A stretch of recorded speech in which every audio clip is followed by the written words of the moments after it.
Now to talk about the latest on Capitol Hill, former House Speaker Kevin McCarthy, he's the chairman of the Alpha Institute. Do people still call you Mr. Speaker? You like that? Yeah, they still do. There's only been 56 of us, so. That's, yeah, 56. But who's counting? Yes. That's right. All right, Mr. Speaker. I don't understand. Who's going to fold on the latest DHS type stuff? What I heard, I heard that most people have been paid, so there's no problem at airports yet. That's not going to last much longer. Okay, won't Democrats once again say, okay, we understand we're not going to get what we want, and they have to fold, don't they? Well, what I find in these government shutdowns, that's what we're talking about, there's got to be a pressure point, and that's usually a pay period. This one's a little different. The 97% of the government is funded. They voted for the appropriation bills, which they haven't done in quite some time. The Democrats did become emotional over the activities of Homeland in Minnesota, but you've watched Tom Homeland, I think, has done a very professional job there, de-escalated that. I think he's solidified that area now. There's really only 3% of the government not funded, and it's not really what you think of when it comes to Homeland. We're talking about FEMA, Coast Guard, Secret Service, and TSA. And the TSA is really at the disadvantage. Remember, they went more than 40-some days without a paycheck before and still worked, and now we're asking them to continue to work again. I think the pressure point at the airports, but also FEMA, if there's some disaster, they just had a sewage spill in the Potomac that FEMA is now looking at. I think this is the pressure point that Democrats are going to have to come off of because ICE is funded long into the future, so their argument doesn't really play here. The midterms are coming. This is another litmus test, you would think, of how things play out. Can you tell who's going to end up winning or losing here, or both sides lose again? Well, now that you realize the midterms aren't today. If they were today, Republicans would be in a very tough spot in the House. Really, you can look at a couple different areas, right? The New Jersey, Virginia races, those are governor races. If they both go Democrat, normally the House flips. If a Republican wins one, it flips to Republicans.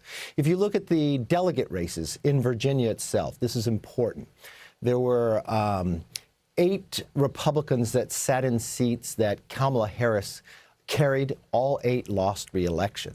Another 5 lost in seats that President Trump carried, up to 4.5. If you could put that together and you extrapolate it over to the current basis, Democrats would win the House, but not by a large majority. They're still playing this redistricting game, which I do not believe is right. I believe it's bad for long-term for our country.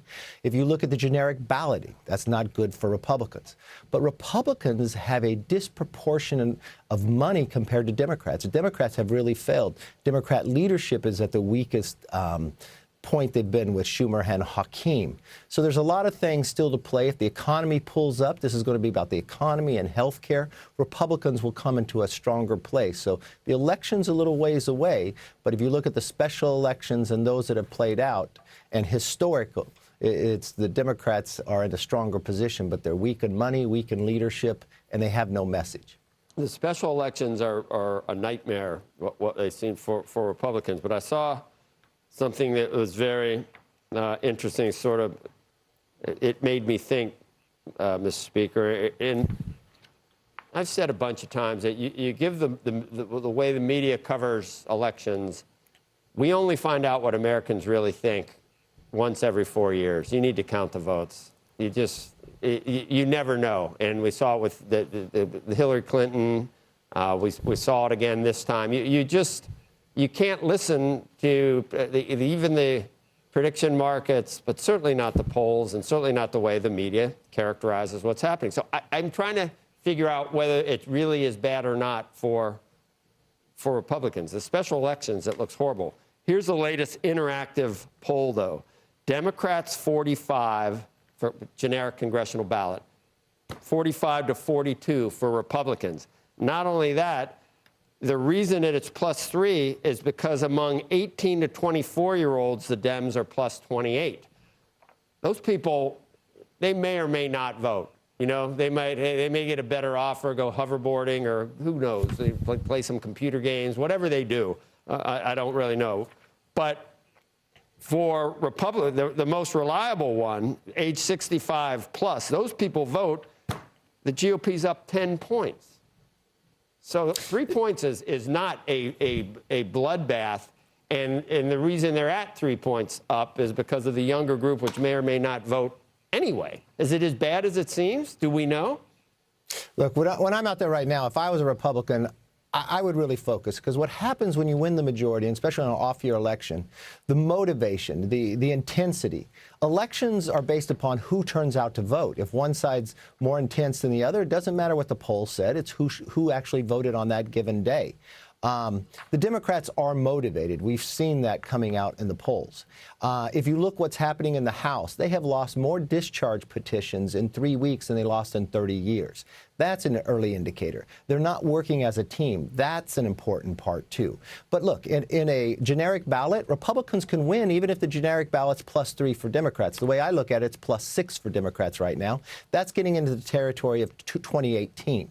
That's a concern for me. You can look at approval ratings as well. But right now, it's disproportionate money. Republicans have much more to carry out the message. They've got an agenda to carry out.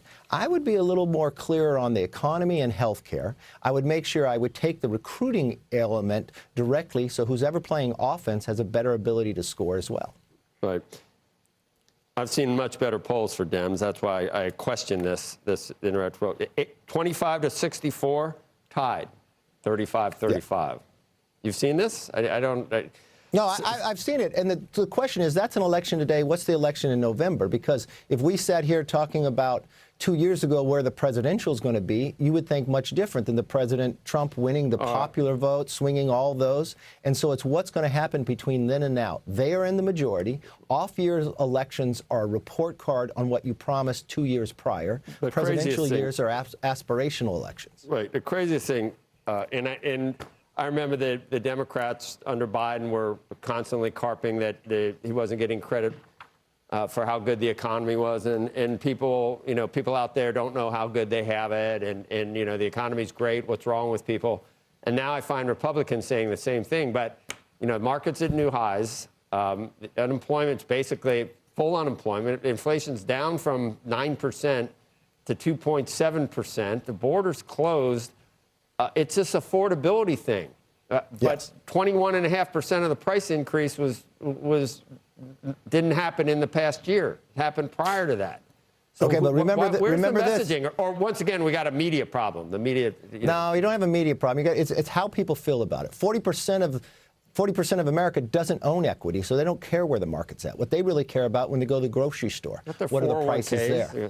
And it's but 40% they don't see that. So they care about the price of gas, which is lower. They care about what the grocery store is, and they care about what the interest rates. They've been locked in their houses. And insurance prices. Exactly. Yeah. Insurance continue to rise, and anything within health care, they're going to try to blame Republicans. Look, I would be an optimist. I would talk to people about how the future can be better, how you're building for your kids in the process. You look at these Trump accounts, right? The future is going to be brighter. You look at the improvements. And if the border is secure, how many times have they been to the border to show that it's secure? Right now, we're looking at what happened in Minnesota. I would go down there, and I would go to those small cities, because a lot of those, the mayors are usually Democrat, but they would welcome the Republicans, what they have been able to do. You look at drugs move down, so life expectancy is up. It's all of this you talk about, but you can't keep stepping on your message. So you got to have a clear message. Give me 5 points of what you've accomplished and 5 points of why you should have a majority in the future. All right, Mr. Speaker, Kevin McCarthy. Alpha Institute. You're thinking of all the time about high-minded things now, aren't you? Is that it? Very much so. How do we make the world better? Remember this, I'm the only leader that always gains seats. When Joe Biden won the presidency, not one Republican incumbent lost. We beat 13 Democrats. That hadn't happened since 1994. So don't worry about the polls. Just get the right candidates with the right message and go campaign. All right. See you later. Thank you. Take care.